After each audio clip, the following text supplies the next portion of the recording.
Week 8. Keir Starmer is a wanker!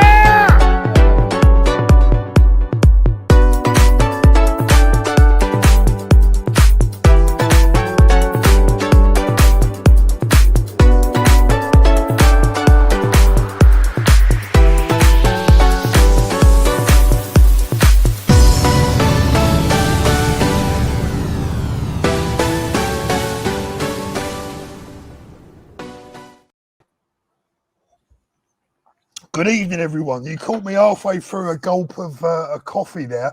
Did anyone hear part of that video whilst it was playing? Yeah. You heard it? Yeah, Keir Starmer's a... Should we? Okay, so we might as well open the show on a bang, mightn't we? Let it rip. Let it rip. This is what's going on, guys, tonight down in Clacton. Is that Amit? Is that Amit there in the middle? No, I don't know. Let me just me screen. We're having all sorts of technical difficulties tonight. Welcome, Null. Noel Wilcox. Long time since you've been on, mate. Good to see you. Really good to see you, Paul. How are you, Rich? Yeah, listen, well, I mean, all the better for seeing you, Noel. And we also have Sir Shoaib as well tonight. Good evening, mate. Hey, Shoaib. Hello, hey. How are you? Yeah, mate, you were looking good in the kilt at the weekend there, man. Thank you very much. I think I pissed off a few Scottish people. They didn't like it. I thought you were going to say something else there, Shoaib. I was just going to say, this is a family show. Be careful. Yeah, no.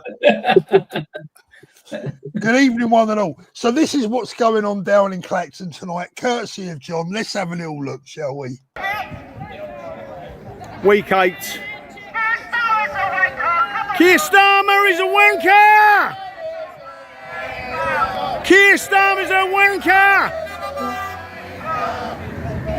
Nigel Farage, where are you? Nigel Farage, where are you? Yeah, there's two very dodgy looking characters in that front row there.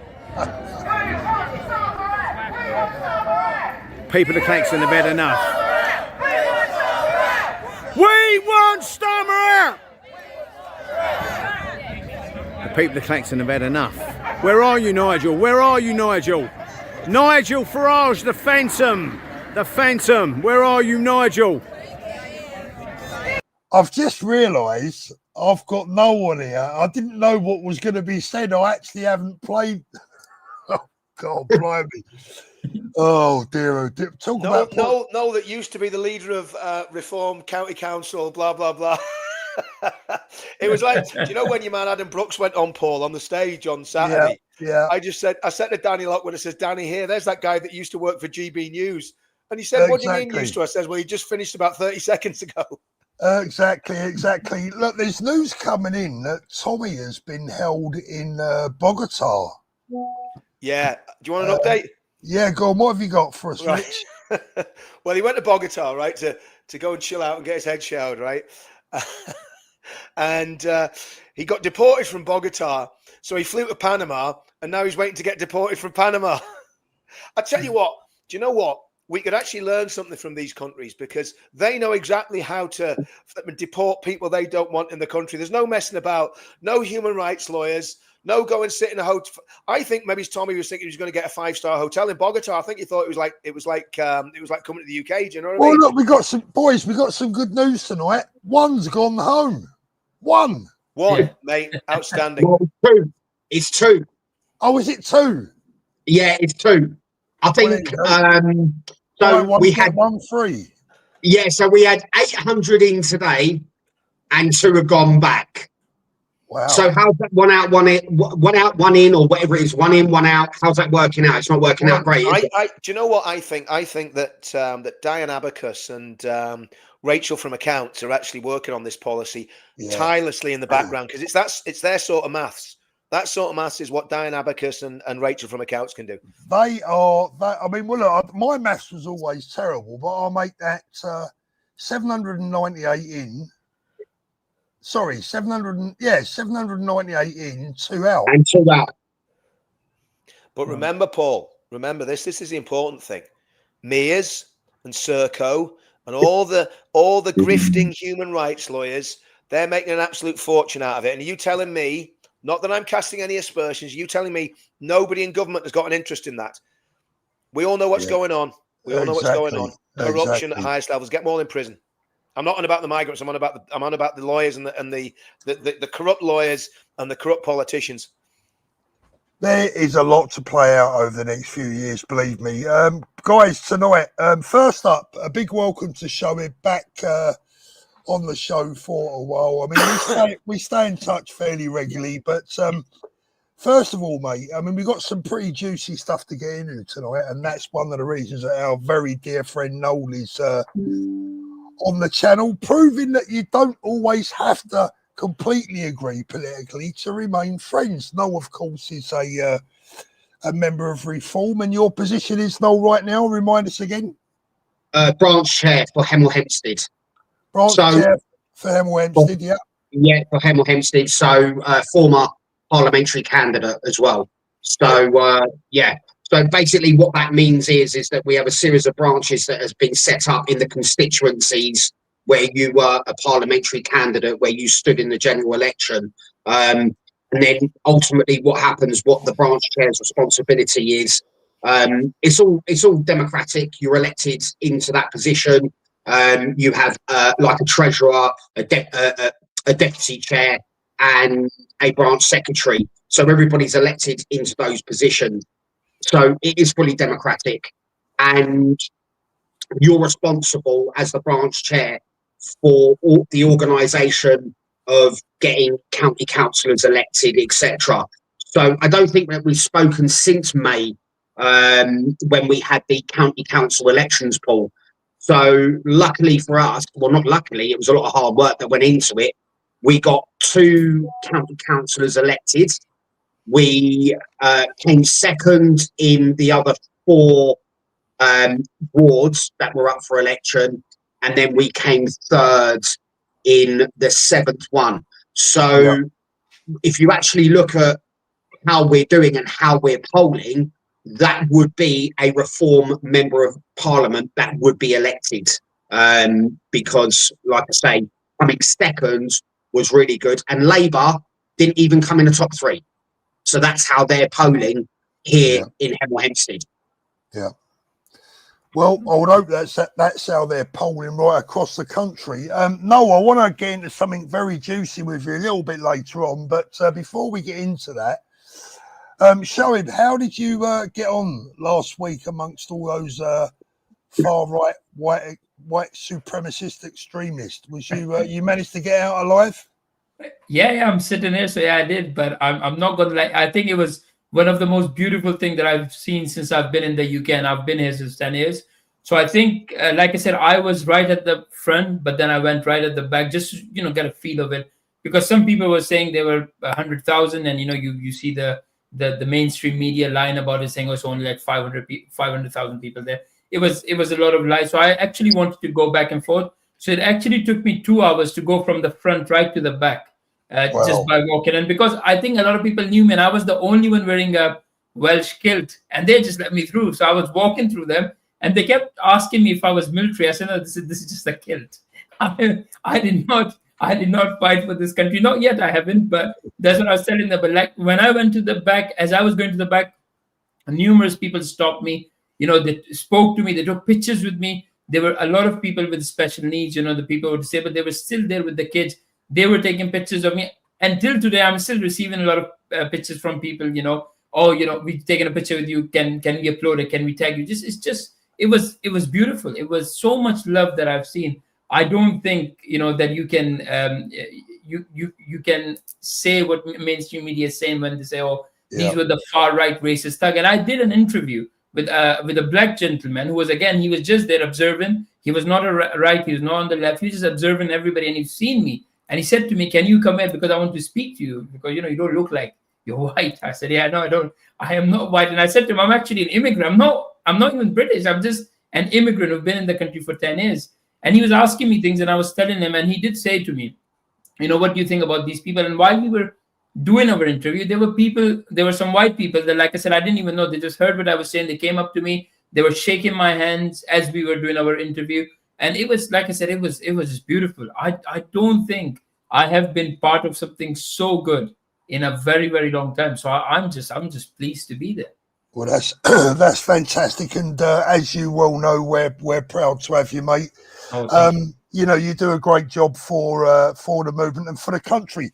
I mean, you say you haven't fought for the country yet, but if I wouldn't hold your breath, because the way the Russians and Keir Starmer's going, you might have to put your boots on before long. Yeah, Richard, how are you, mate? You've been, mate. I've got the flu, or some sort of thing hit me, and so I went down and did the demo that we always do on a Friday night. I'm doing this, and I've got another demo to do tomorrow. Then I'm going to go to bed tomorrow afternoon and hopefully sleep until Monday. But yeah, I mean, listen, I mean, I'm still absolutely on a high from Saturday. Was talking to Danny earlier on today about this. These counter-terror police, and the more I think about it, Paul, right, it's stopping you coming home, right? It's stopping Danny going home. I'm nervous about flying from. In fact, actually, I'm not. I don't give two damns, to be honest with you. But they'll probably pull me next time I fly. I think it's an abusive process. I think what they're doing is probably illegal, and I think there needs to be legal action taken. So I'm going to start talking to people, see what we can do, because it's completely unacceptable. What happened to Danny? What happened to you? Even though you weren't pulled by the terror police, but that's the next stop for you, wasn't it? It was that, you know, of course, and obviously there we go with Tommy again. If Tommy didn't have all this nonsense hanging around him, they wouldn't be able to stop him when he goes to a foreign country. He's not done anything that should stop him getting into any foreign country. No, you know, ever. Absolutely. Neither have I. Neither have you. Neither has Danny. Neither's Callum Webster. You know, all the other people that's been pulled that I've heard about. It's a complete abuse of power, and it's very similar to what Noel's going to talk about later on. It shows we're living in a banana republic, and we've actually got the Stasi running the thing. And the spidey little skinny snake of a counter-terrorism officer, he looked like a lefty. He looked like a lefty. He just looked like looked like he just crawled out of Antifa. You know what I mean? Yeah. And, you know, I've zero time for these people, absolutely zero time for them whatsoever. They're meant to be protecting us. Yeah, exactly. And I mean, it's stats out. But here's another point about it, Paul. This is a really important thing, right? See this counter-terrorism stuff, pulling innocent people and dragging them in and interrogating them. Okay, well, you see, next time there's an Islamist attack, right? And they go, oh, we didn't have the resources to watch them 24/7. Well, stop watching Innocent Patriots then, and you're not have the problem. Do you know what I mean? Yeah. Anyway, that's me off my chest. Yeah, no. Well, look, you know what? I'll tell you what. On that note, guys, let's have a little look at this today. I mean, you know, look, I dug Alex Phillips out last week for what she said about Ben Habib, and I stand by that. But I thought she was good today. Have a little look at this. This is about the Egyptian. Well, Alex will tell the story. Oh, can you hear that? No, hold on. I'm going to go on this. Why on God's earth is a man who was making bombs in Egypt for the Muslim Brotherhood, one of the most extremist Islamist organization that has terrorized the world, that most Islamic countries ban. This man was put in prison in Egypt for 8 years. When he comes out of prison, he runs off to Turkey, doesn't he? And then from there, he makes his way illegally over to the country. He breaks into the country to claim asylum. The Home Office know he's a bomb maker. They know he's a terrorist. But instead of saying, we don't want the likes of you over here, sunshine, oh no, they give him luxury accommodation in a hotel in the middle of London. So I thought to myself, well, maybe they think at least we can keep some eyes on. We can't actually put him in prison because he's not done anything in the UK yet. We can't deport him to Egypt because international law says he might actually end up going back to prison there, or so on and so forth. So at least you sit there and think, maybe they're going to be observant of this character, because Lord knows he might be going down to Screwfix to buy a massive bag of nails. He might be ordering fertilizer online. He might be making a bomb vest. He might be sitting there planning how he's going to blow up a classroom of little English girls. So you would hope that they might watch this person to make sure he's not going to do wicked things to our country, in our country, while we pay to put him up in a hotel. But clearly, no. There wasn't eyes on this terrorist, because he was able to wander freely around and go and rape a woman in a park in the middle of London. This isn't just balmy. This is suicidal. This is sheer negligence. This is one of the most disgusting stories I've ever read in the newspaper. Ever. I agree with you more, Alex. There you go. There's Alex Phillips. And as I say, I mean, all I can do is applaud every single word she said there, boys. But don't worry, don't worry about that because they've had Danny. They've checked up Danny. They've pulled Danny. They've pulled Richard, and no doubt they'll pull me the next time I come through at Gatwick. So we're perfectly safe. Don't worry, Paul. I'll smuggle you, mate. Don't worry about it. Unbelievable, unbelievable. But she's absolutely spot on, isn't she? I mean, it's insane. It's beyond insane now. Listen, I mean, the lunatics have taken over the asylum. That's all these scumbags in the Home Office that they all need to be fired. They all need to go. This network of leftists and brotherhood supporters that set themselves up in the Home Office, they need to go. They need to be fired. And if they've done anything illegal, they need to be sent to prison. Because I think there's a lot going on. Here's the big question now, boys, right? Here's the big question is that the United States, and I believe also Holland, now has prescribed Antifa and designated them as a terrorist organisation. I wonder how many people are sitting in our Home Office right now that have links to Antifa. I wonder. I think quite few, to be honest, because it wouldn't surprise me. Yeah, well, I mean, there's no links between Antifa and Irish Republicans in Northern Ireland. So it's not beyond the realms of possibility that there's a something very sinister in the offing. And what's happening in Northern Ireland is a generation of young Irish Catholics are getting radicalized because of the nonsense that's going on in the Gaza Strip. Because, well, not the nonsense that's going on, the nonsense that's been talked about it in the West. And there's a generation of young Irish Catholics that are getting radicalized. And no doubt at some point, somebody's going to do something stupid, take the law into their own hands and get themselves a very, very lengthy prison sentence. But no, Danny, 6 hours in the pen. Tommy grabbed, charged for not giving the details. I hope that case collapses because to me, I know I'm not going to talk about it because it's a live case, but the reality is the way anti-terror, let's talk generically, the way anti-terror legislation is being used must be against human rights law. It's got to be. You cannot hold Danny. You cannot try and get me. You can't do that when you've got no evidence that they're involved in anything more sinister than standing at a demonstration saying, stop the boats. Andrew Cole, thank you, mate. Please can Kieran Dewar's bit from Saturday Yvette posted on a YouTube as a standalone video? I'm not quite sure what you mean. I don't know if anyone else does, but I think he wants to maybe find it and play it. We can maybe do that in a different stream. Okay, thank you. Jackie, thank you. 3 have gone. 3. Oh, wow. Well, it's sorted. We're sorted. It's done. It's all over. Evening, Sight. How you doing? Fuzzbin, I have a criticism. Our chants have not conveyed our demands. We've only merely insulted Starmer, lefties. We must now start including Labour resign in our message. This is our aim for the people. Thank you very much for that. No. Yes, Paul. Now, a big news yesterday. Big news from where was it? It was Hertfordshire, wasn't it? It was Hertsmere Borough Council. Hertsmere Borough Council. Fill us in, though. What's been going on? So Hertsmere Borough Council is the area of like Boreham Wood, Radlett, that kind of like area of like Hertfordshire, where it's kind of like at the more sort of near end of like London.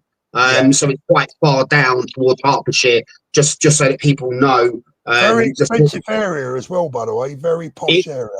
It is a very, very expensive area. You know, I mean, you look at Radlett, it's incredibly affluent, and certain areas of Boreham Wood are very affluent as well.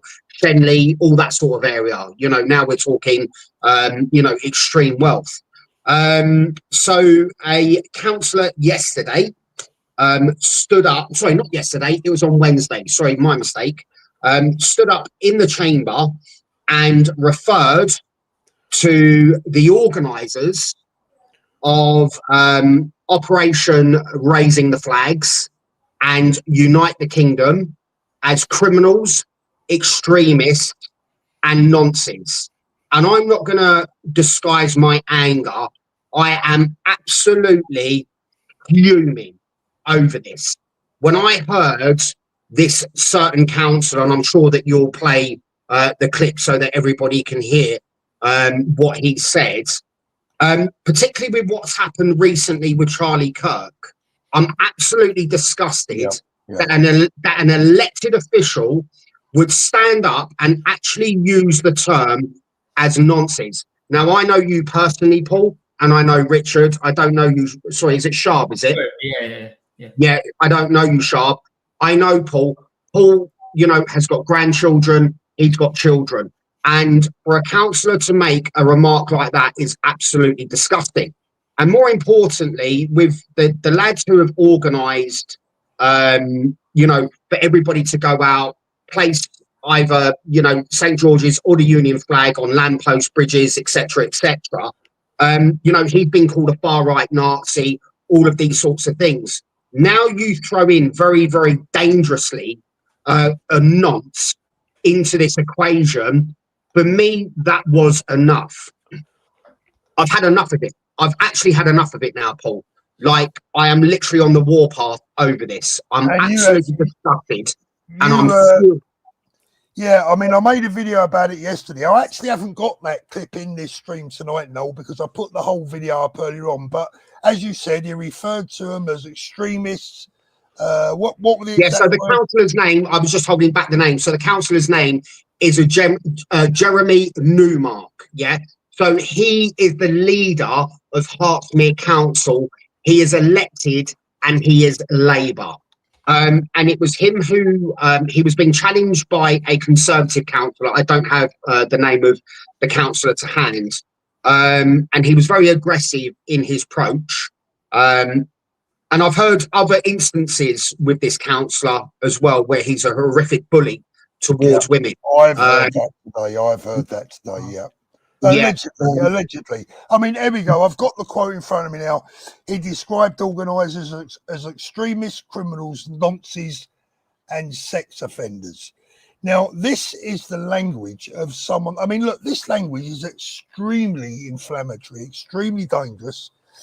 And on top of that, it's completely and utterly untrue. And yeah, go on, Richard. Look, I mean, I'm one of the organisers of the event. Spent a lot of time and effort on Saturday keeping people safe. Yeah, I don't want to, you know, blow me on trumpet, but there would have been a crush if we hadn't done what we did on Saturday, no doubt about it. You know, so the reality is that, you know, while he was making slanderous accusations, we were saving people's lives and making sure the event was peaceful. You know, but hey ho, you know, who's got the moral high ground here? And I've had this, Paul. I've had it across here. You know, I could name there's two individuals that have slandered. One individual across the Northern Ireland slandered me for years. He's an absolute lunatic. He's a grifter. He steals money off patriots. And basically, this guy has attacked me for years. I just ignore him. I won't even name him. And now I've got another one across here in Northern Ireland that's doing exactly the same, slandering me, attacking me. And the reality is that the best, from my point of view, I can't afford to take defamation cases. I haven't got the 50 grand to get someone into court. So it's very difficult to actually defend yourself. So I think what Noel's doing, and you'll find out in a minute, I think is absolutely fantastic, because it gives us a right to reply without having to get into court. And I think it's 50 grand to get a defamation action going. Do you know what I mean? I can't do that. So people say what the hell they want about you. You can't defend yourself. Do you know what I mean? What have you done, Noel? Tell the viewers what's gone on today. Okay, so as of today, I've lodged a formal complaint with the CEO of Hertfordshire Council, and I've done it through the official channels. And also, I've got 9 other branch chairs in Hertfordshire also as well to back this action. And in no uncertain terms, have you got it there, Paul, where you can show the viewers what exactly? I can't actually get it up, no, unfortunately. That's all right. You can get stuff for that, Paul. Okay. So, I mean, look,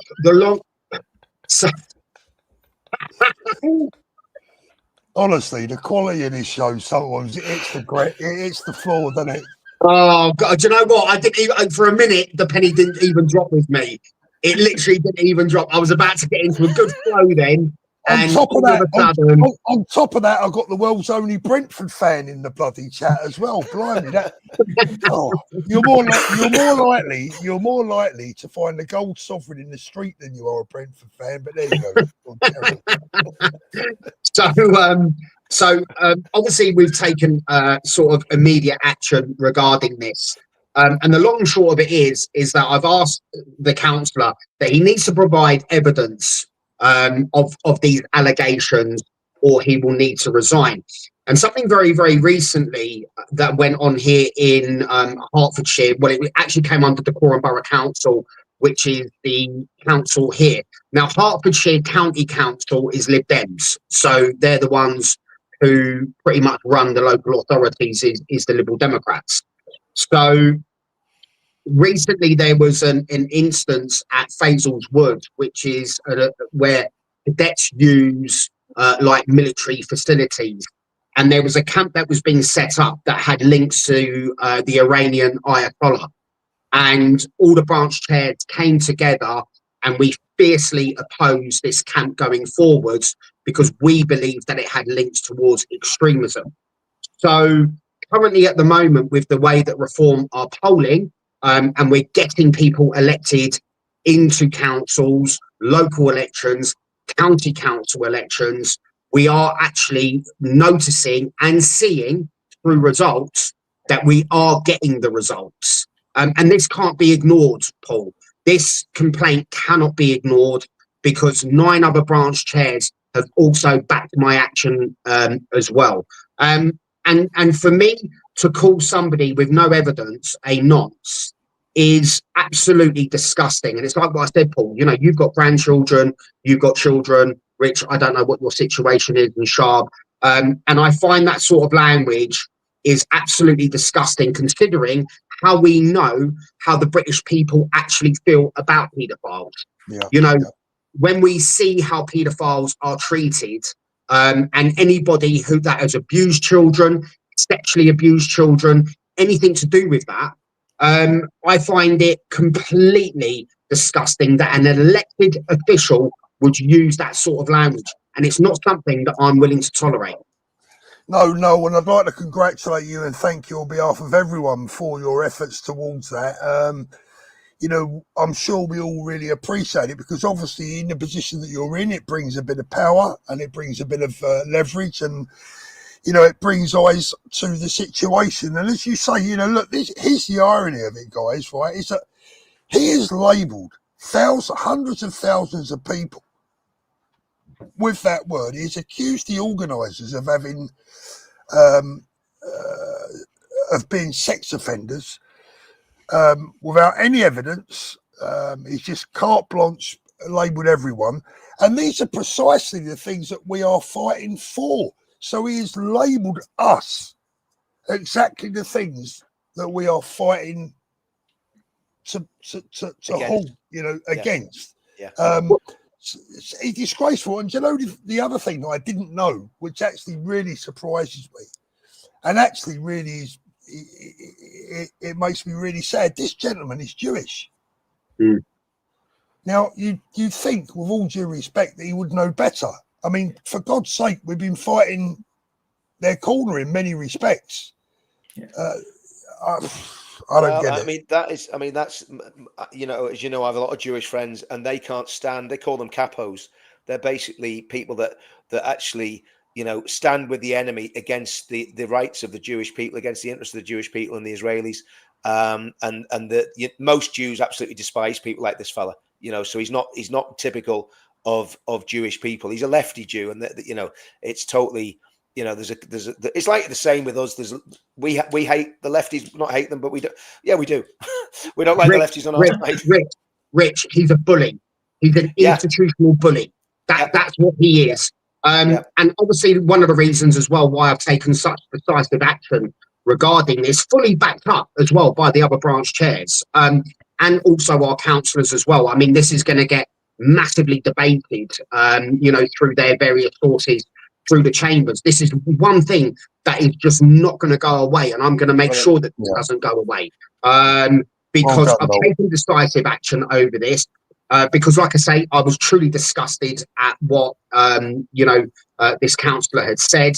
And if we don't clamp down on allegations like that being made, then what comes next? And we keep being sold by this current government, you know, everybody's far right. You know, Sadiq Khan, I don't think he knows any more words than far right. All I ever hear coming out of his mouth is far right. Well, I believe that the real threat now to the United Kingdom is the far left. Of course, always has been. Has been since the Second World War. Absolutely no doubt about it, Noel. And again, I want to echo what Paul said. Thank you, Noel, for doing this, because I couldn't have fought against this. Like I say, I ain't got the money to get these people into a defamation court, even though it is defamation. It's absolutely, because they haven't named me personally. I can't. They've named Tommy personally, so Tommy should seriously think about dragging them into a defamation court. But here's the thing about this as well, right? And again, I want to address all the people that we've had in the chat down through the years. Oh, politics doesn't work. No point getting involved in politics. You're wasting your time. Now, I want to tell you something, right? All you in the chat that think the politics is a waste of time. If Noel wasn't an elected representative, he would not be able to do this. Yeah. If he was, Joe on the street that got upset about this, all he could do is go on social media like we're doing. But Noel has put his head in the noose, stood for election twice, elected as a councillor, and he's got all his colleagues in there. And look, everyone knows I'm no fan of Nigel and Reform and the project. I'm back in advance. But I want to tell you something. Our friends in Reform at grassroots level, like Noel, we are standing shoulder to shoulder on absolutely everything, apart from the leadership of Reform. And we're all friends. I've got loads of friends that are in Reform. I've got loads of friends that are in UKIP. We're all in this fight together, and in Restore as well. And come 2029, believe you me, I think something will come together, and there'll be an amazing coming together. And I think there'll be a massive victory for the genuine right. And anybody that's a wrong, and I think will fall by the wayside. I think there'll be exactly balances that we found. And whilst we're on that subject, whilst we're blowing smoke up your backside, Noel, I'll blow a little bit more. I mean, listen, Noel has been with us. He is a friend. He's a loyal individual, and he's one of the top guys in this movement.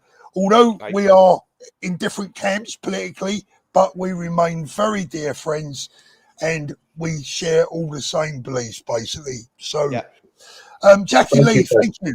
Paul, you've taken some stick about your super chats. Well, the BBC mug us off every year.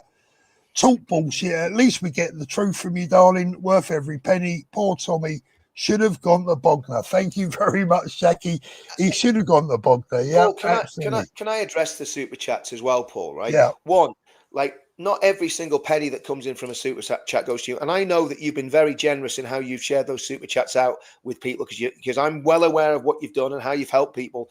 And as well as that, if you were watching, I don't know, Eubank against Ben and it was on pay-per-view, well, guess what? You ain't seeing it unless you do your pay-per-view. We're not putting a gun to anyone's head and saying, give us a super chat.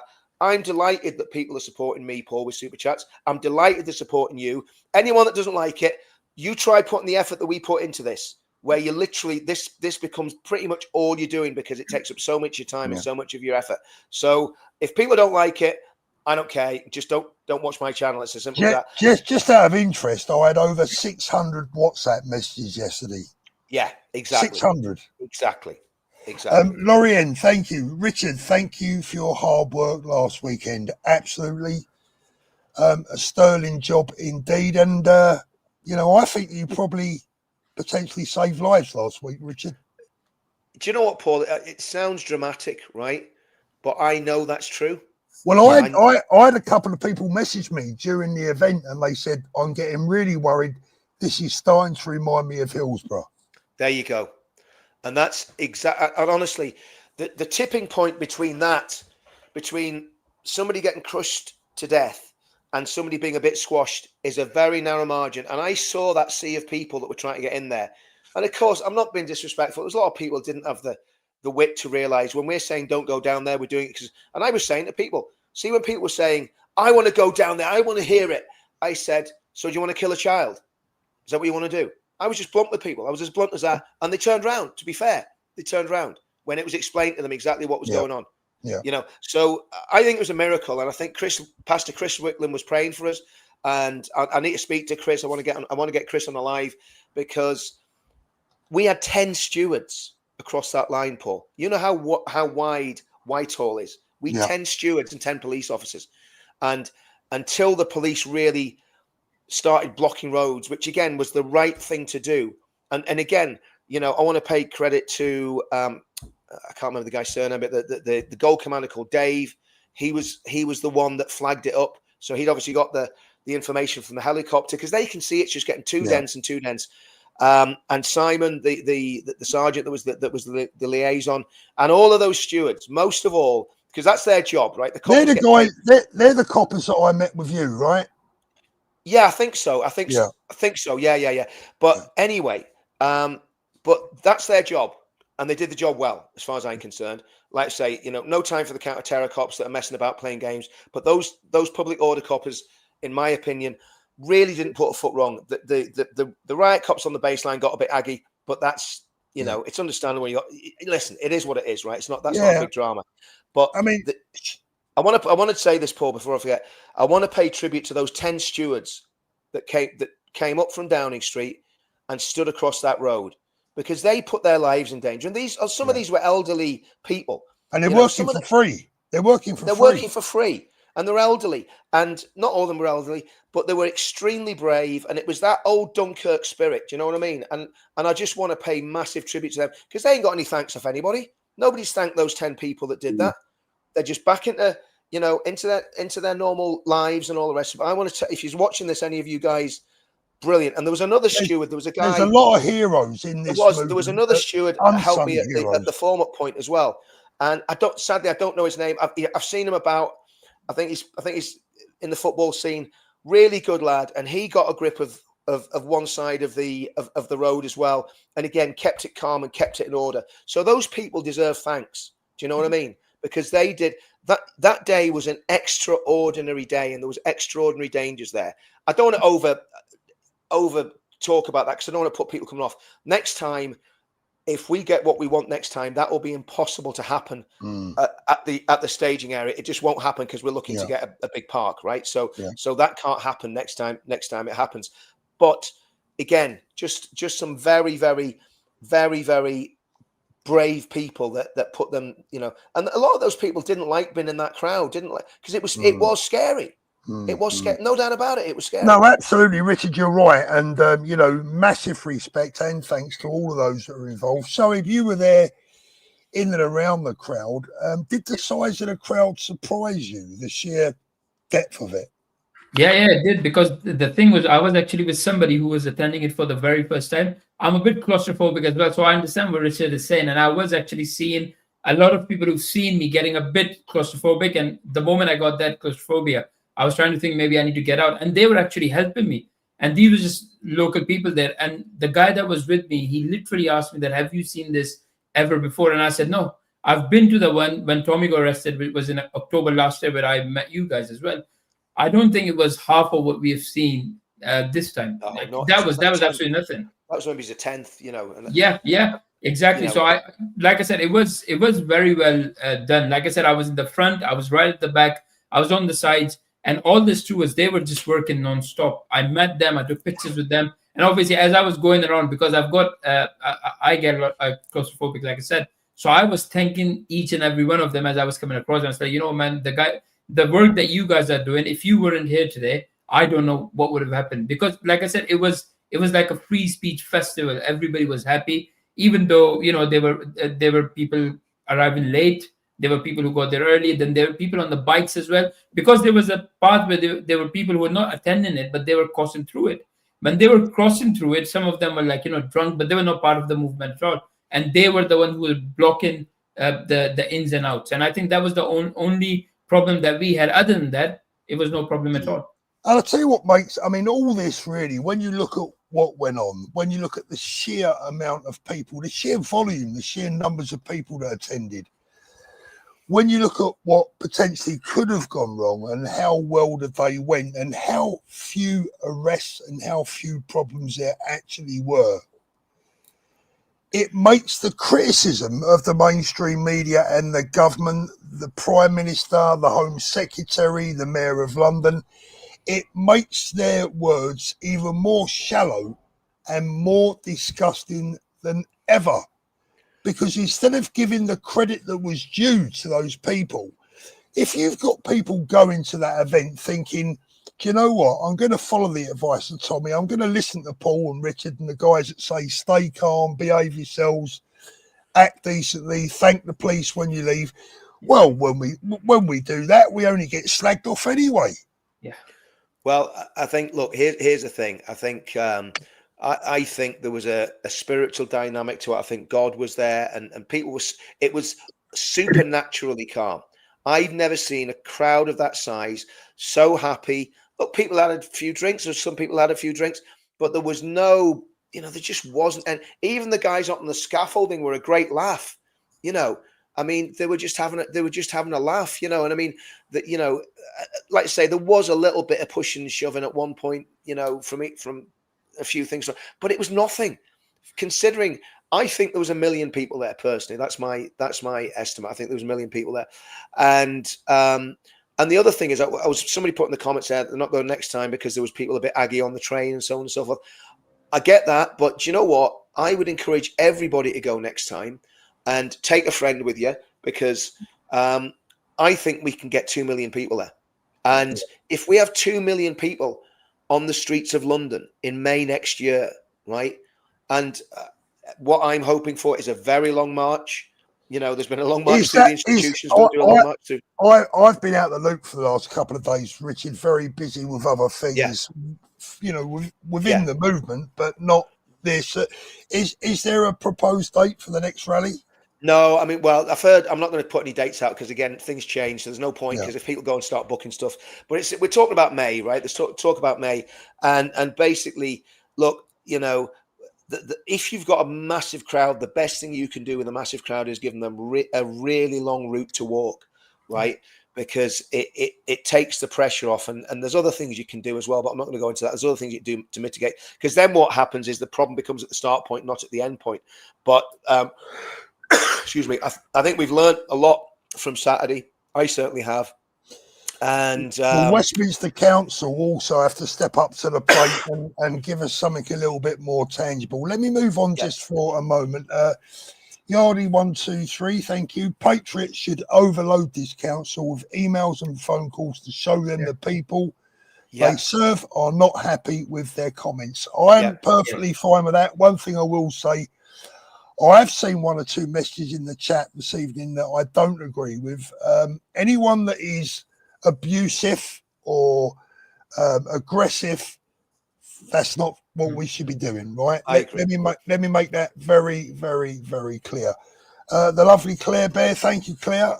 No, I phoned the council about that. Could only get reception. I wanted to complain for us women because we are nonces. Disgusting, absolutely disgusting. I think what we've got to do now, I think, look, here's the thing, Paul, right? We've got the numbers now, right? We've got the moral authority. The worst thing that we can do is do anything that brings us into disrepute. What he's done is insulting, disgusting. The way the whole hotel thing's been handled is absolutely disgusting. The way the left and the media have behaved is reprehensible. But we can do this by winning the moral high ground. We're English and British and Irish and Northern Irish and Welsh and Scottish. We are good people. We're moral people. And Richard, we don't have the moral high ground. We have the moral mountain, my friend. We are standing on top of a moral mountain right now. Mount Everest, the moral Mount Everest. Look what has been going on with the violence that the left have been creating, including murder. And we're going to talk a little bit more about Charlie Kirk later on as well, guys, if you don't mind. Well, can I say this, Paul? And I was talking to Sammy Woodhouse. Sammy told me there were 82,000 grooming cases in Bradford. Wow. 82,000 in Bradford alone. Yeah. It's beyond and belief. That's, and this is, and the left are morally bankrupt. They're reprehensible. And you look at Charlie Kirk and you look at his widow and you look at the dignity. And I think, and I said this to you last week, Paul, when we were talking about Charlie Kirk. I didn't know Charlie Kirk, knew nothing about him. But I admire that man. I admire his moral fortitude, his integrity, his family values. And I can learn a lot from that man, even though he's dead and he's got to be with Christ. We can all learn a lot from that man because he was an absolute moral hero, let alone a hero in the way he lived and died. He was just a superb man. And that's what we need to do. He was always polite. He was always courteous, but he won the arguments because he knew his stuff and he knew what he was talking about. Yeah.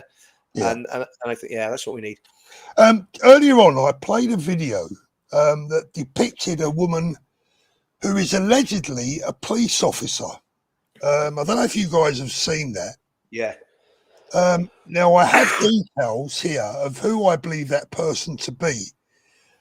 If it's true, it is so shocking, it is unbelievable. And I'm not going to read out what I'm being told right now because I haven't verified. Yeah. I haven't got verification. But if it's true, who this person may well turn out to be, it's going to blow your mind. That's all I can say.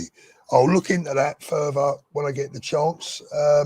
Danny is watching. Danny from Spain is watching in the car driving home. He's got his father-in-law over, I believe.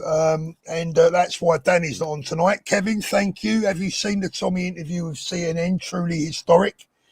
Yep, we certainly did. Graham, thank you. Excellent conversation. I'm with you 100%. And Brown Tissue, Wikipedia saying Advanced UK are far right. Listen, Brown Tissue, we're all far right these days. I've given up worrying about that old crap, honestly.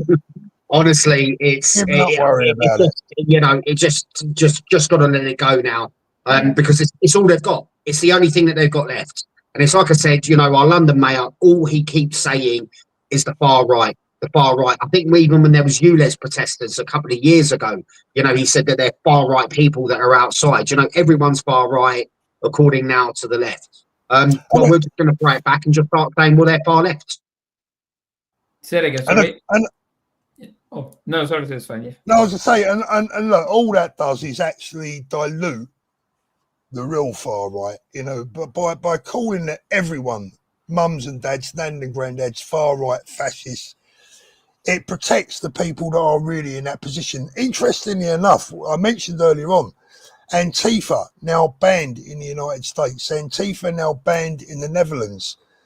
Richard, I think I know what your answer is going to be, but should they be banned in the UK? Yeah, absolutely, 100%, 100%. I mean, they're not a peaceful protest organisation. They go there looking for violence. They go there looking to attack people. You know, if they saw me walking down the street on my own, that, you know, and there's half a dozen of them, you're going to get beaten up. Yeah. Well, no, half a dozen, they'd get beaten up, mate. But that's another thing. Yeah. But, so, but I think, I don't know, Paul, if you know, I was coming back from somewhere last week, and there was this pro-Pally protest going on, and they seen my car, and they actually attacked my car. And when they attacked my car, I called 999 because I was like, you know what, I'm in the middle of the street, and I can't really go anywhere because I had my family with me, and I've got a special needs daughter. And she was in the back, and my special needs daughter, she got really bad anxiety. And I called 999, and I told them exactly what has happened. And I said, look, I'm not going to move my car from here unless you come and you deal with these guys, because they do this all the time. And they hold this pro-Pally, hateful marches once a week, every Thursday. So I literally stood there, and I said to the police, okay, are you going to come or not? But the police didn't turn up. And while they were with me on the phone, two security guards turned up, and they were pretending to be police officers. But because I was so stressed, I just didn't know what was going on. They were wearing the high vis, and I said to them, are you police? And they said, yeah, we are police. So while police was on the phone with me, so they were like, okay, you got the police officer there, we're going to hang up. I came out of my car. I spoke to that guy, and he started shouting at me, oh, you need to get back in your car and you need to go. I said, why do I need to go? Because these people are attacking me. I was literally just going home. I don't care, you have your protest, we have ours, and you have yours. I don't mind, but why would you attack me? Because they know my car, they know where I live. So that happened, and then I got home. I called I called the non-emergency police number, and I spoke to them. And this was last week. And up until now, I haven't heard anything back from them. And they told me that there will be police officers coming to my house, and they will be speaking to me in regards to it because I filmed them. And they were flipping me. You know, the thing is, I feel so sad that I go to the town center. I go to shopping with my wife and my daughter, and when we are there, what happens is they see me and they start, they come close to me. They start calling me a Nazi. They start calling me a fascist. They start calling me an ex-Muslim as well. That's the new thing that they're doing, trying to put more target on my back. And I'm sure you guys know, if somebody's there with an ex-Muslim, regardless of what my faith is or what not is, there are so many lunatics, they will be looking to get rid of me. And that's what they say, well, get rid of this guy. That means they want to, unalive me. They want to get rid of me, basically, from this earth. And I have taken that to the police. I have got the death threats. I've screenshotted everything, but the police didn't do anything. And today, I'm sure, Paul, you've seen the video where the guy turned up to my house and asking me to remove my flag. Obviously, I don't know exactly what are the ins and outs, and I'm going to look at the policy tomorrow morning. But unfortunately, I've come to a point where I'm just saying, you know what, I will take the flag off. Before it was like, I'm not going to take it off. but because of my safety of my family, I need to take it. I got threats from the Muslim community. I've got threats from these white nationalists. And now I've been having threats from the police, the harassment from the police. Is still an investigation for something like being a racist with the Muslim community. And now I have got this another thing, that the place where I'm living, they're coming up to me and they're saying, oh, you can't have this and you can't have that. Like I said, I would love to fight, and I've been fighting, but unfortunately, a time is coming where I see it and I'm like, you know what, maybe, just maybe, I need to take off this flag. As much as I hate to do that, but I have to. But this is what the thing that people are not understanding. And this all happened after Charlie Kirk's death, because I used to follow him, I used to love him. The reason why I used to follow Charlie is because he was the guy who was speaking up, who was having debates, and these were really, really respectful, peaceful debates where he was making sense, and he was filling that void that we couldn't fill up, because obviously there are times when we do get angry, when we do say things, when we lose all the you lose an argument the moment you start behaving, you start being disrespectful. So when he was doing that, obviously, and this is in the message to the lefties, I know a lot of the lefties probably watching it. For them, they have gotten rid of Charlie, but the problem is because of now these lefties, everybody is Charlie. I am doing what Charlie would have done. So there is a void now, and I would like people to come out and fill that void that he did it for us. Now it's our time to do it back for them, because he can't do it anymore. He's not here with us. So we need to come out and we need to do the thing that he's doing. But your friend just said, that calling us far right, labeling us as thugs and nonsense, that it put our lives in danger. And the amount of lunatics that we have got in the UK, and I'm talking about the Muslim community, the amount of idiots in there, and they're like, you know what, we need to get rid of them. Oh, we are here not to live peacefully, we are here to take over. And I think that's the problem we've got. And yeah, that's it's really sad, but unfortunate. This is true. Let me give you a bit of, but let me give you one little bit of safety advice that you may have to use in the future. If anyone comes knocking on your door looking for trouble, just tell them it's all Richard Inman's fault. Yeah, send her out of me.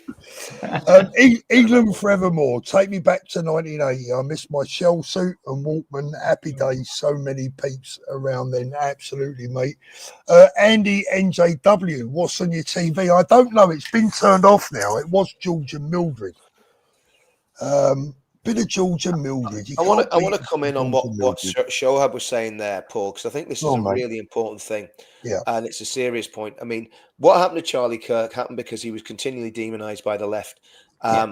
Media commentators. I mean, look at those what's that scumbag rat that's just lost his job in America? Trump was mentioning there. I can't. Yeah. I don't care what his name was. Jimmy Kimmel. That's it. Yeah. Who was it? Yeah. Jimmy someone or other. Jimmy someone or other. Yeah. Jimmy, not the gent. I mean, just disgusting, making jokes about Charlie Kirk. Same as that rapper. Disgusting. Now, I don't think that should be illegal. I think we should let them say what they're going to say. If someone's dead, you can't defame a dead man, so you can't take them for defamation. So the reality is, if they want to say horrible things, but it shows the moral destitution of the left, how disgusting they are. If I heard that something really bad had happened to, I'm not going to name anyone, but somebody on the left, I wouldn't be getting the banners out and saying that's a great thing. Do you know what I mean? I would think that person had a family, they had kids, and what they're doing when they're doing this sort of stuff. And I've had the slander, Paul. You've had the slander. Noel, I think you've had it. Danny's had it. They're actually putting a target on. They're putting a mark on you. They're putting what's called a mark on you. And all it takes is, like you said, Shaw, one idiot to. I never used to have security at demos, right? I have security when I go to a demo now, and I don't want it. The people that care about me are saying, "Rich, we're going to give you a security guard." I don't want it. And they're saying, "No, you're having it." And to be honest with you, I'm glad I had it. I'm glad I had it. I mean, I shook him off. I shook him off when I went and did the thing on Parliament Street. But he's he's a really good lad, Martin. And if you're watching, Martin, thanks very much. And Jamie and John, thanks for setting that up. But the reality is that's the situation that we're in now. That there's absolutely. I mean, a word on the security boys. I mean, John, Jamie, Craig, all the boys that help look after us. And don't forget about Ian and Harvey that looked after, Ben as well. Yeah, absolutely. All the lads, Bill and that, they help. Now look, people say to me, "Oh, why do you have security, Paul?" Do you know what? I never ask for it. They always insist. They say, "Paul, we're coming with you, whether you like it or not. We're going to be there for you." I'm not someone that wants to walk around with bodyguards and security men around me. I don't want that. But They see the danger. They know the danger. And those guys, as you know, they're very, very good at their job. They have, we have been with them. I think you was there, Richard, when they spotted people that we haven't. Yeah. And they've turned out to be right. So, you know, this is the situation we've got into. Guys, I want to... Sorry, Paul, can I just quickly interject there? Sure.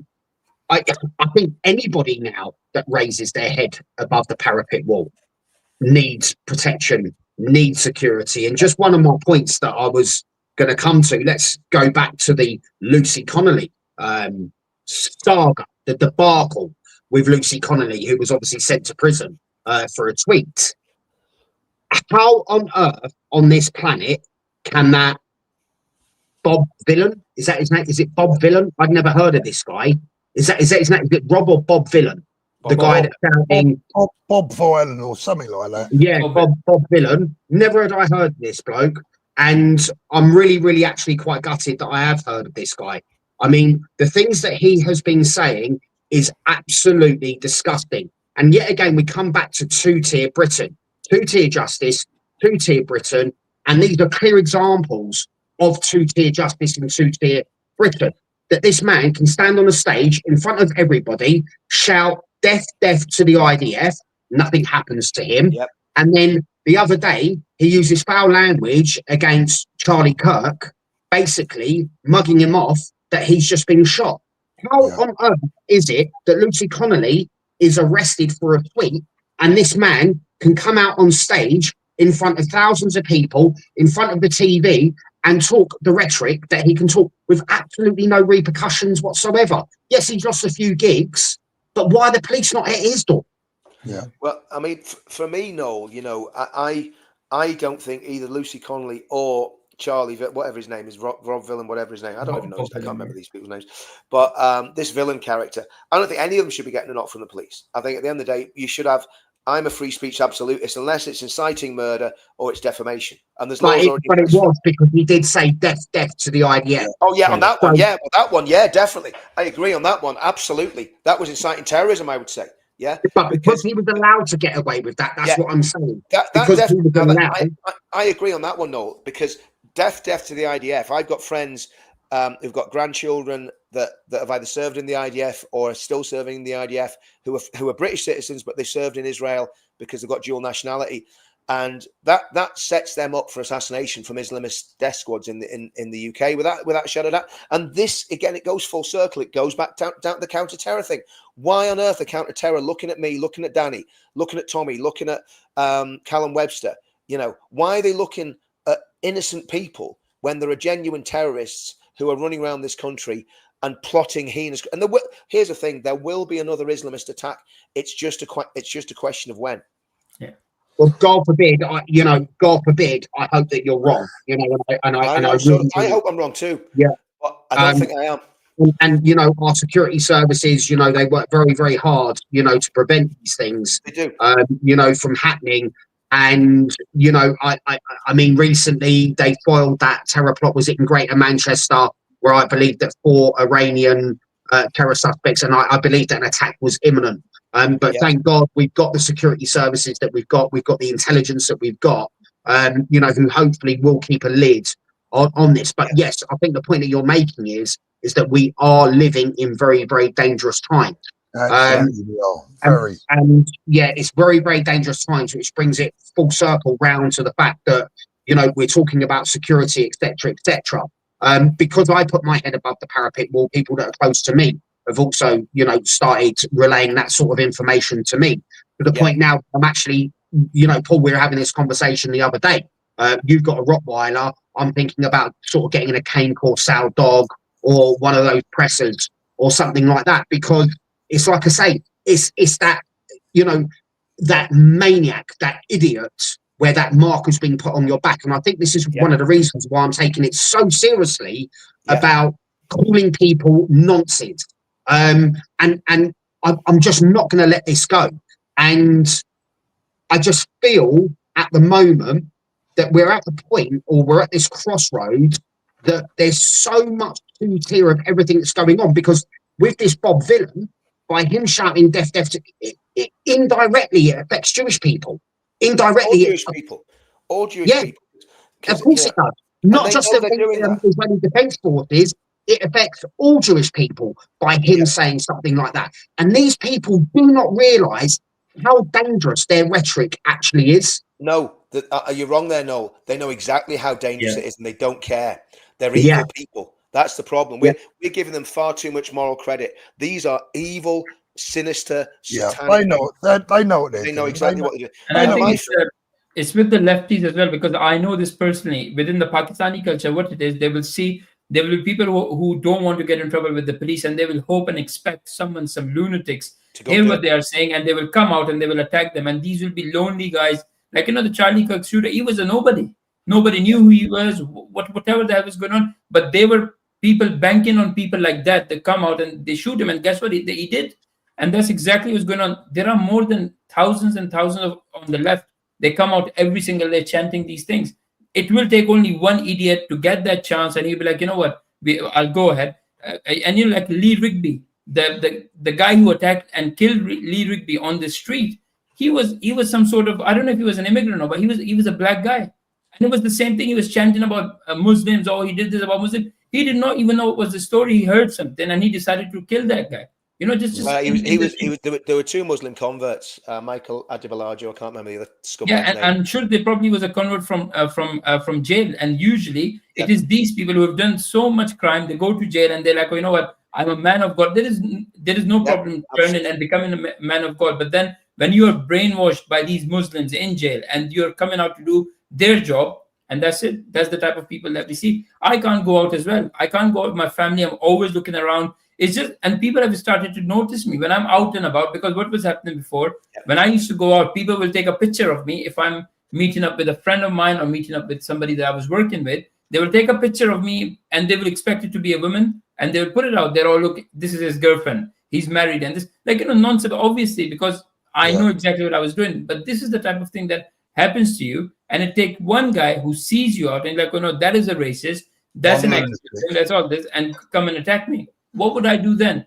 The thing is done. The police can't do anything. Nobody else can do anything because it's done. So yeah. I genuinely feel that we don't matter to the law anymore. Let me read this out. Angel A, brilliant to see Shoaib showing his videos to my mixed race daughter, thinks he is great. There you go, mate. And I'm also very pleased to say that a lot of people have been making themselves known in my comments just recently who aren't white Indigenous Brits, and who are very proud to be a part of this community because they all have that red, white and blue heart. Thank you so much for joining us. Let's have a little look. Where are we? Wikipedia saying Advanced UK after. Yeah, we've done that one, didn't we? Thank you. Yeah. Bob, thanks, Bob. Paul, Richard, Tommy, there were at least 1 million souls at the march, but remember the 1 million that could not be there through poverty or work commitments. Yep. We love peace and kindness and our country. Well said, Bob. Yeah, I mean, that's another thing, I think, Paul, that basically, you can say there was probably 10 people that weren't there for everyone that was there, because it's very difficult to get to those things. It's very expensive. And it's a lot of hassle, and a lot of people just couldn't get there. And look, the bottom line is we're all the same, whether you were there or not. It's what you said, Paul. Whether you got red, white, and blue in your heart, and that's what counts. That's what counts. And again, I met some amazing people at that event, and I mean, reacquainted with Lawrence after me and Lawrence had a bit of handbags in October, and he's a great. Do you know what? Lawrence Fox is a great. Nice guy, and we stood there. We had a beer together. We didn't mention what had happened because it was nothing. It was just silly. And he said to me, Richard, he says, I fall out with everyone. He says, Lawrence, so do I. That means we're kindred spirit, and it was just really nice. So you know what, brilliant people in our movement. We've got to come together, mate. We've got to come together. Lee Butcher, have you seen Craig Houston Axel arrest? I haven't seen that. Bob Hunter. Who do the left love? Let me know, please. Paul. just to let you know, we gave a bit of misinformation earlier because we said that 800 migrants have made it across. Do you know what the grand total was today? Just come across now. 1,000. 1,000 illegal migrants came across the channel today because obviously it was a hot day today. And do you know how many were sent back? 3. Yeah. They'll probably be back again next week. Yeah, John, they will. Kirk, Richard, thank you again Thanks, for John. all your Appreciate hard work. UK Patriot, Bob Villan sang that at Glastonbury Festival. He did indeed, and the BBC covered that. Yeah. Bob Hunter, love conquers all. Thank you, Bob. I And agree thank with you very much, sweet hamster. Really appreciate that. I want to talk about well over 2,000 people in tonight, guys. Please don't forget to give us a thumbs up. That really helps. Before I get on to the Charlie Kirk thing that I want to speak about tonight, one thing about being a free speech absolutist, and I know that you describe yourself as a free speech absolutist, Rich. The only issue I have with absolute freedom of speech is precisely what you said earlier on, my friend, and that is that the law is equal for those that can afford it. Now, when someone deliberately lies about someone and makes up things that clearly aren't true and are so vile that it puts that person at risk, I believe that goes beyond free speech. Well, Paul, but that's what I've always said, Paul. Like there's two circumstances where free speech isn't set aside, but where there are consequences for your free speech. One is direct incitement to violence or murder or terrorism or anything like that. 2, when you defame someone. And under current, before all this crazy hate speech nonsense came in, those have been covered for probably, well, I don't know how long, but for a long, long time. Those 2 cases, whether it's incitement to commit specific acts of murder, not saying, I wish all these people were dead. That's not incitement, which is what Lucy did. Lucy said they can burn the hotels for all I care. She didn't say go and burn the hotels. If she'd have said, I want you to go and burn this hotel that would be different, out in Mongolia or whatever, right? In this little obscure village, that would be incitement. But what she said was, and Paul, listen, if we believe in the principles of advance and we believe in the principle of the pledge, we have to be free speech absolutists. And those only 2 cases, defamation and incitement to commit acts of violence, are the only 2 cases where we can say no, that they need to be dealt with by the law. Do you know what we need, guys? Do you know what we need? What we need when we get into government, whoever that is, when we get into government and we've got all the right people in, I want to see a ministry of pricks set up, right? And what a ministry of pricks for pricks. And what the ministry for pricks does is they have a little panel where some really sensible people sit on this panel and they find people on the internet that have been a right prick and they can go and fine them. I don't want them put in jail. Paul, I don't think you get, mate. There's something about freedom I don't think you're really getting, brother. You know what I mean? I think we need to have a discussion about this. Yeah, Richard, I get freedom, mate, but you see some of the things that people say about me and about you, they're pricks. I don't care though. Listen, honestly, I've got a guy in Belfast. I don't want to say his name. He's an absolute prick, right? A complete prick. Well, there you go. He's one for the ministry of pricks. Let him blast away in his prickery. He can say what he wants. I don't care. I'm not going to mention his name because he wants the oxygen of publicity. But anybody that knows what he's saying knows who it is. And if he's watching, he knows who he is. And mate, you know who you are. You look like a prick. You act like a prick. It's because you are a prick. There you go. Ministry for pricks. You're going to be on the front bench, Rich. Right, I'm not going to be the minister for pricks, Paul. Let's get on to something more serious, guys. Right now, I don't know how many of you have been watching this week.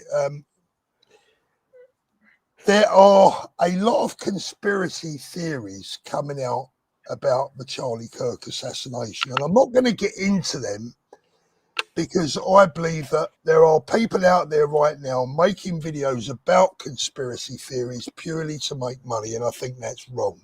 But I've watched a lot of videos this week. I've watched how the alleged killer, how he has made his way to that position, how he has got away from that position, what the FBI have alleged that he was carrying, and for those that don't know, they alleged that he carried his gun to the scene and from the scene, almost certainly with the gun being broken down with the barrel down his trousers and the stock, you know, the bit that you put in your shoulder for people that don't know about guns, in his backpack, etc. And I go along with all this. If you watch all the videos and you watch enough of the evidence, you can see that I believe what they're saying is probably spot on. There's one thing, or really two, that really bothers me about this, and I wanted to ask you, Richard, and you, Noel, because I know that you're both men that have experience with firearms. I've had quite a bit of experience with firearms myself over the years. When I initially heard the report from that gun, it didn't sound like a large caliber hunting rifle to me. That's the first thing, but not the most important thing. The most important thing, and I'd like your two's opinion on that report. Now, if anyone doesn't know what a report is, it's the report that you get to your ear from the muzzle of the rifle. In other words, the crack, the bang.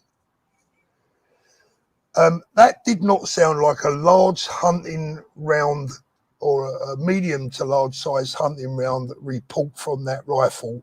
It sounded to me, I said at the time, it sounded to me more like a closer range weapon that was with a suppressor, a silencer, for want of a better expression.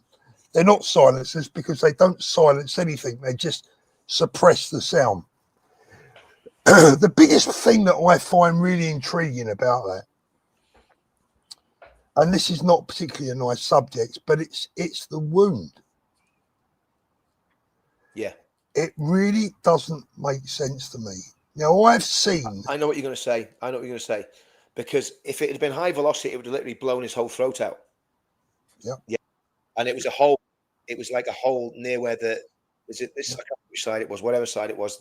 I don't know. But again, I've seen the very close. I get that. I get all that. But do you know what?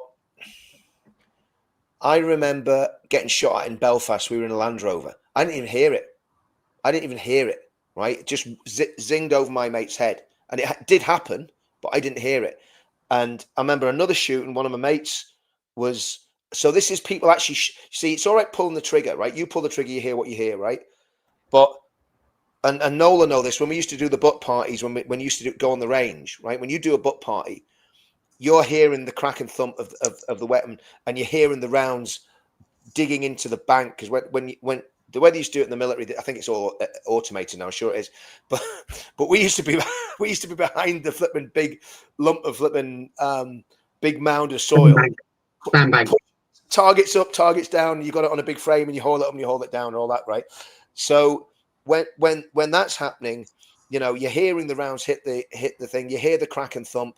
But like I say, the two times, one I was shot, another my mate was shot at, and he described exactly the same. All he heard was literally a zinging sound, and then as it went through a house window, right? So I don't know if those weapons they were using were suppressed or what, but it's just, I think going by, I know what you're saying about the crack and thump and all that, Paul, and that is true, but I'm not sure, and I haven't. Do you know what? I haven't really looked at that Charlie Kirk thing since, because I saw it about 3 or 4 times. I saw, you know, all the blood coming out, and I was like, I don't really want to see that again. You know what I mean? Yeah. But I mean, look, I want to be clear. If it was high velocity, well then no, because when there's an entry wound, the entry wound is always just a pinprick. And then the exit wound's a big, massive gaping hole in the back, so you couldn't see what was in his back. Do we know what size caliber the weapon was? Have they disclosed? Yeah, I think it was like what we call 5.56, but it's a different in America. I think it's 30-06. Yeah, it's 5.56 Big in round, the UK. a big round. Yeah. Okay, so 5.56 is NATO ammunition. So yeah, I don't think it would be 5.56. It'd be something similar. It'd be similar because it was an AR-15, was it, Paul? No. It was a Mauser 30-06, which I think is almost equivalent to a 308. Oh, so it's like if it was a bolt action, like then that would probably be a 7.62, wouldn't it? Yeah, that would be an SLR. Yeah, so that would be like a 7.62. But a lot of it, depends on the actual rounds now. I mean, when I saw that, funny enough, I was at the army. That is a So very good point. Yeah. Yeah, so when I was actually I was actually at the Army Reserve when this happened. I was actually at the Army Reserve Centre, and then I kind of heard about it, and I was shown the footage. So look, I mean, it's all to do with the angle of where the shooter actually was on the rooftop. We don't know if he was in front of Charlie, whether he was to the left, or whether he was to the right of Charlie. So what I would say is, if he's kind of in front of Charlie or slightly over to Charlie's right-hand side, then that would be his natural reaction where he fell, to the floor. Yet again, I don't think that there's been like a coroner's report. There hasn't been a ballistics report. So I think this is like high speculation in terms of what has happened.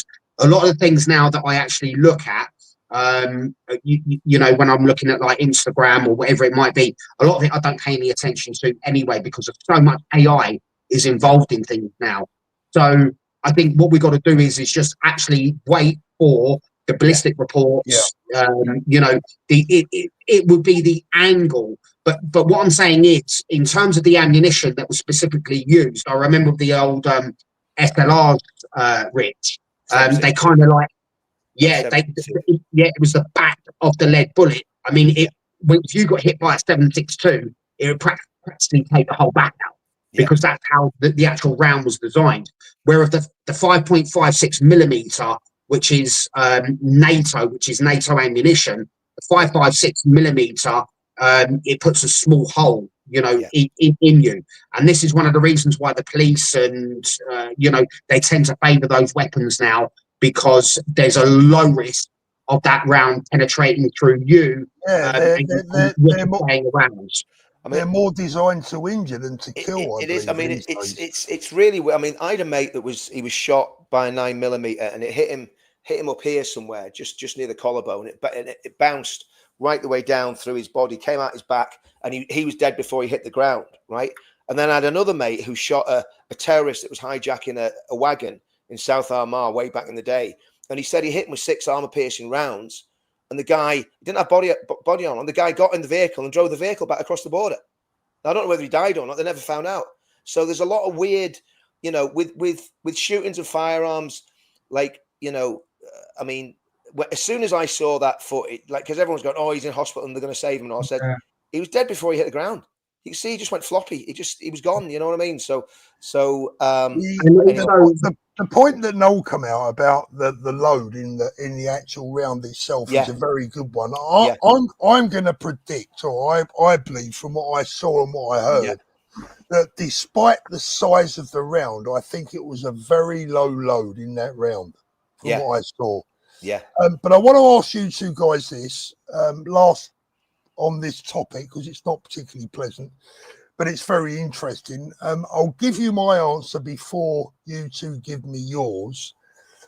Was that a difficult shot to take? Now, I'm going to say, we'll do it one at a time. I'll tell you my opinion. Richard, you tell me yours. Noel, you'll tell me yours. Shoaib, the only reason I'm not asking you, my friend, is because no idea. I know if you know about this sort of stuff, Shoaib, we're in trouble. No, the thing is, if I know about this thing, the Home Office be turning up outside my house. Where did I get the training? I just think this. We've had this conversation about firearms and people getting shot, and I've got to go to England again in a couple of weeks. I'm thinking, thanks, Paul. So I'm going to say, with the firearms experience that I've had and the equipment that I've used in the past, I'm going to say that 200 yards with that scope and with that rifle is not a particularly difficult shot. I would agree. If you've got a scope and it's zeroed in properly and you're at 200 yards, you should be back in the day, we were hitting stuff with iron sights at 300 yards. Do you know what I mean? Yeah. So I mean, at 200 yards, it shouldn't be a problem with a good scope. But I would imagine most of those hunting rifles, are zeroed at 100 yards. Yeah. Yeah. Now, if you're zeroed at 100 yards and you're aiming out to 200 yards, yeah, you're only looking at about an inch difference. Exactly. And I mean, it depends. It didn't look like it was a very windy day either, you know. So, you know, there's all those sort of things that but at 200 yards, the wind's not going to make a massive amount of difference. It's if you're taking a really long shot, you know, I mean, if you, I mean, the snipers, when I was in the middle, the snipers were sort of taking shots at 600 yards and 1,000 yards. Do you know what I mean? You know, but no, I do you know what? I think more to the point than about the actual ballistics and what happened with the shot.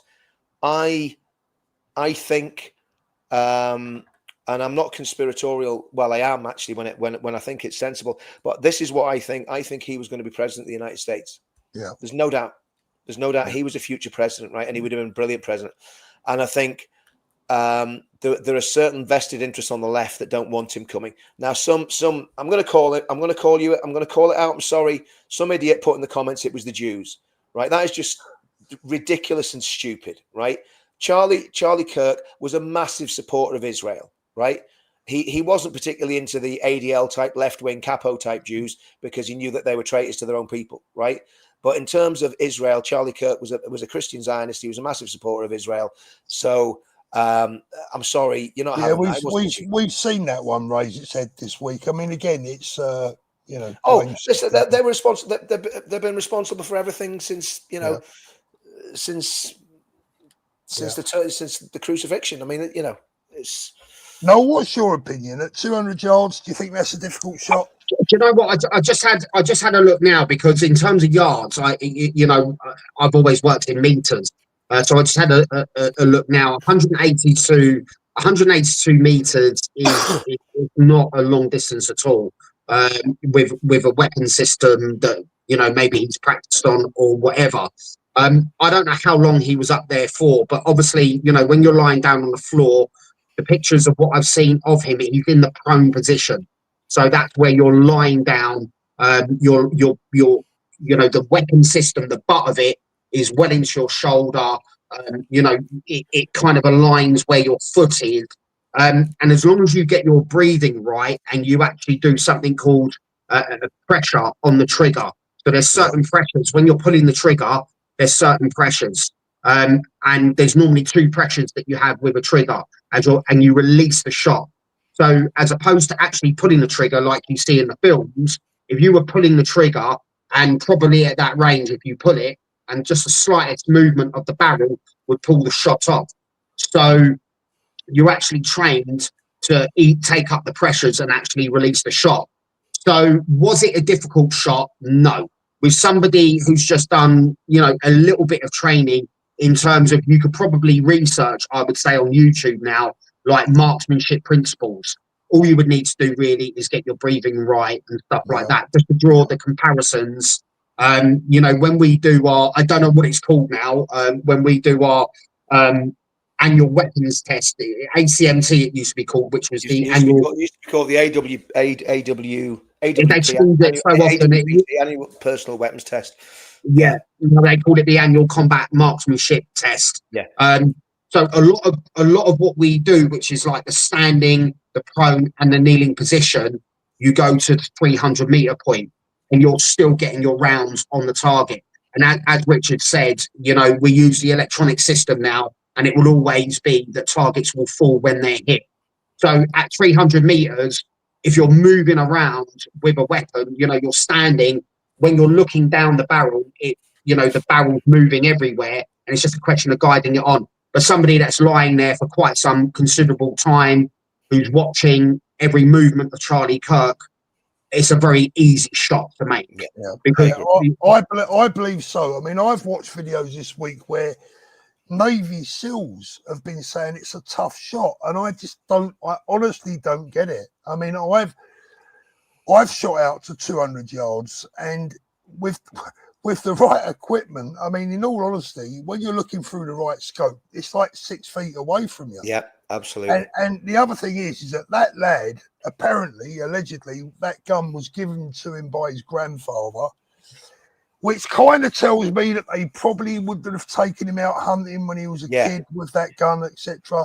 Yeah. My guess is that lad knew how to use that gun. That gun had been zeroed in at 100 yards, and he was probably aiming centre mass, or for the head, and it ended up somewhere in the middle. Yeah, exactly. I mean, that's what you always do. You don't aim for the head. You aim for the center of the body mass. Yeah. That's what you aim for. You know, and if you get a headshot, well done. But I mean, I mean, I was thinking even about what we were saying there about the way that the training's different now. When I did it, when you were doing the butt party, which is where the targets were. Do you know what that actually did? No, that got you used to being under fire because you were behind a bank that was getting fired at all day, and hearing the rounds going over your head and seeing them land in the bank behind you. Because obviously the way it was, there was a big mound. You were in under the mound, like the trench in the First World War. It's kind of like that sort of thing. If you popped your head above, you're going to get your head blown off. Do you know what I mean?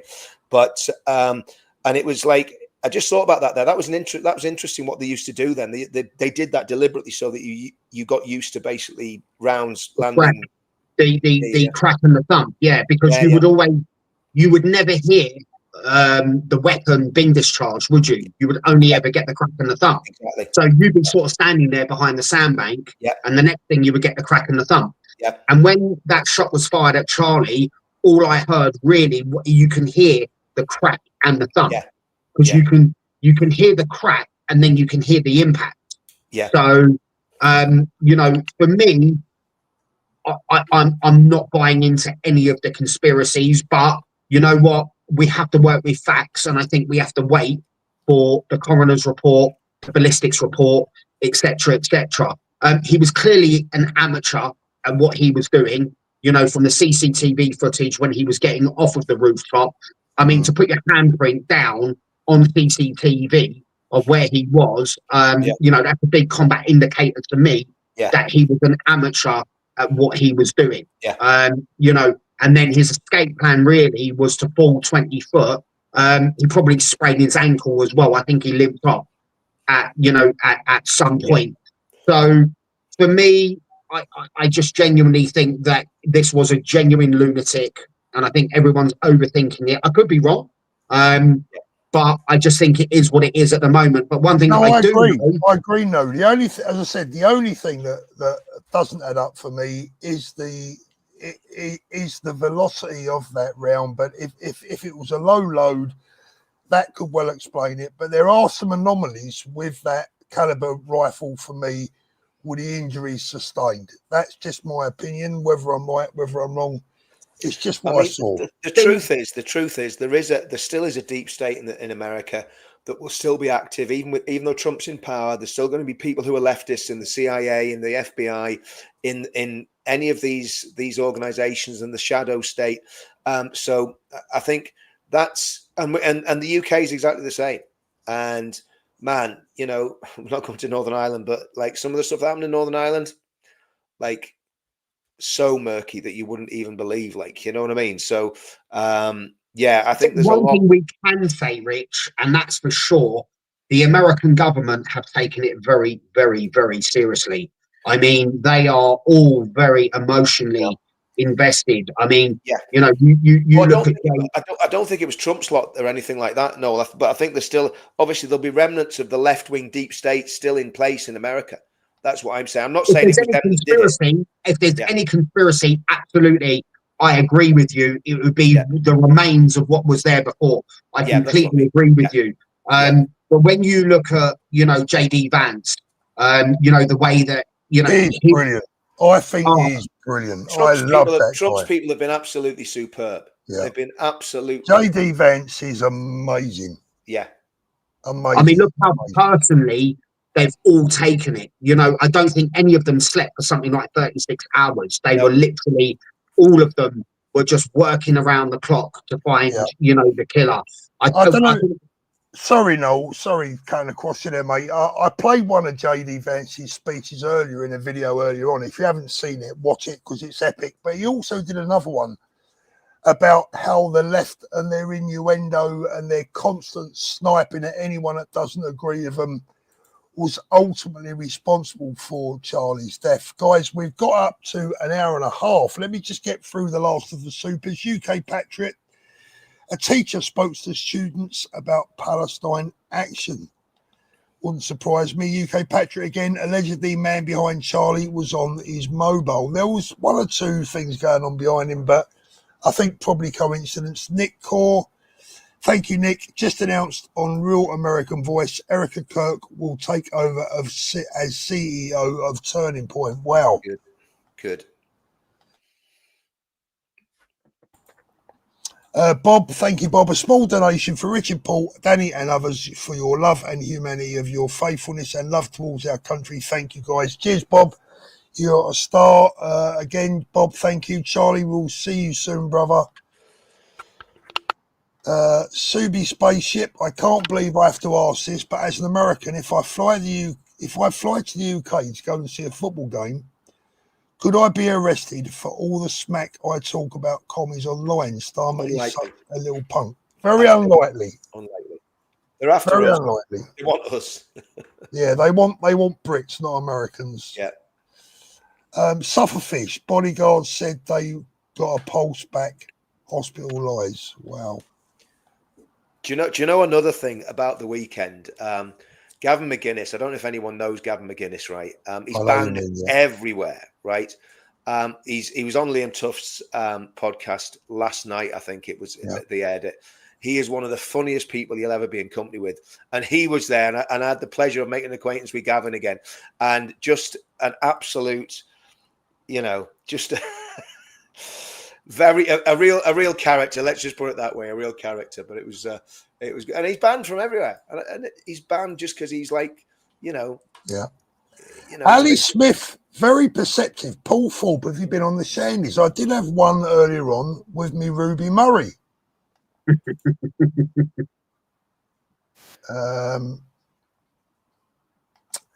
Bob, again, thank you, Bob. False flags. Remember who the real enemy are. Bankers, governments, corporate, technocratic, fascism. It's simple. You will own nothing and be happy. Yeah, I know.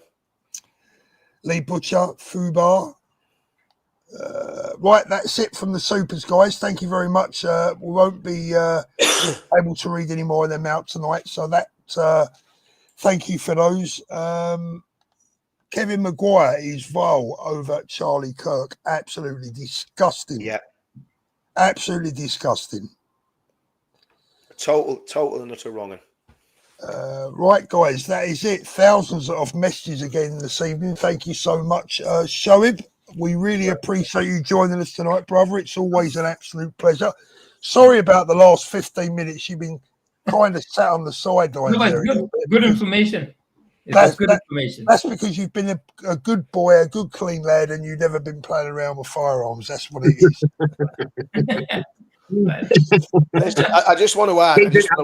Anytime I was playing about with firearms, they were all completely legal. It was either in the military or on a legitimate legal shooting range. I just want to get that out there. I can give you another little tip, actually, Shoaib. This is a good one that you should remember. I don't know what your surname is, but if it is, if it's sounding from where you come from, you never have to be worried about missing your flight ever. Really? Because you just sit there having a coffee, and when your wife says to you, Shoaib, our plane's going to leave, you say, listen, our surname is, and that plane is not taking off with our luggage on board without us. Yeah, that's true. That is true. Yeah, I've never even I fell asleep a few times in the airport, but they never left me. They were looking for me everywhere, but they never ever left me. I don't know why. And that works for Richard as well, because if Richard Inman's bag's on a flight, that flight is not taking off without him. You better believe it. You better believe it. And remember, if you're cleaning a crime scene, it's 1 part bleach to 2 parts water. Okay. Okay. All DNA gone. Oh dear! You got to laugh, haven't you? Otherwise, you go mad, wouldn't you? Well, it's just to give those counter-terror boys a bit more to go on. Do you know what I mean? They're probably watching it right now. I'm actually speaking to my solicitors next week about returning home. Yeah. Oh yes, that'd be good to see you, Paul. If you're coming back, that'd be really, really good to see you. Yeah. I mean, I just don't want to spend hours at the bloody airport, No, I think you should, Paul, because I think we need to push this. I'm going to seek advice off someone I know as well, and see if we can get something sorted, because it's just not acceptable. The reality is, if if that was happening to people from a certain other demographic, can you imagine? The uproar. Can you imagine the pandemonium there would be? You know, and yeah, so yeah. Paul, do you want me to come to the airport to pick you up? Because if I'm there, I can tell them that this white guy has adopted this immigrant. You can't really keep him back. They'll Where I'm probably, gonna go. they'll probably grab you as well, mate. Probably will. Kill two birds with one stone. Maybe what we need is a plane full of far right nutcases on the plane coming back from Spain. Oh yeah. I'm sure we already had that when Tommy came back from Spain last time. Oh dear. Right, guys, that is it. We've been on for an hour and a half. We better go before we bore everyone to tears. But ladies and gents, before you go, please do me one favour. If you haven't done so already, please hit that like button. And if subscribe if you haven't already done so. I'm sorry to keep asking you that, guys, but so many of you watch the channel and don't actually bother to give us a thumbs up even. And most importantly, have a great weekend. Thank you very much to Richard. As always, you've been a superstar. Thank you very much to Null. Good to be back. Good to see you. The loyal friend that is Null. Keep fighting the fight, Null. Good work down there where you are. And thank you, Shoaib, for joining us too, brother. Keep up the good work. Keep your chin up and never stop fighting. Before you go, Paul, I want Yes, everyone. mate. I want all the people that are watching to subscribe to my channel as well. Counter Media on YouTube. Get across there. You know, we need to build that up. Listen, let's get it right. The social media companies are not particularly my friends, so any help I can get from you guys by subscribing, it doesn't cost anything, and it just helps me massively. So get across to my channel and subscribe as well. Counter Media on YouTube. Should we give Danny in Spain a shout out? Go for Danny. Nah. Subscribe to Danny in Spain as well. Bless him. He's trying to get up to 10,000 subs. Let's see if we can do that for him. Right, guys, have a great weekend. Stay safe. Have a wonderful time over the weekend. Just one more thing, Paul. Yeah, just one more thing. Tomorrow, Ballymena, Linus's, if you know how that is in Ballymena, there's a march and a protest about all that's been going on in the town. I'll be speaking at it if I'm still breathing after this horrendous lurgy I've got. And yeah, so get to Ballymena tomorrow and give that. The people of Ballymena deserve our support because they have fought a very lonely battle. They've been demonized, they've been vilified, and they're good people. So get behind the people of Ballymena if you're in Northern Ireland tomorrow. Richard's got the man flu. Good night, everyone. Good night. See you later. Have a good one.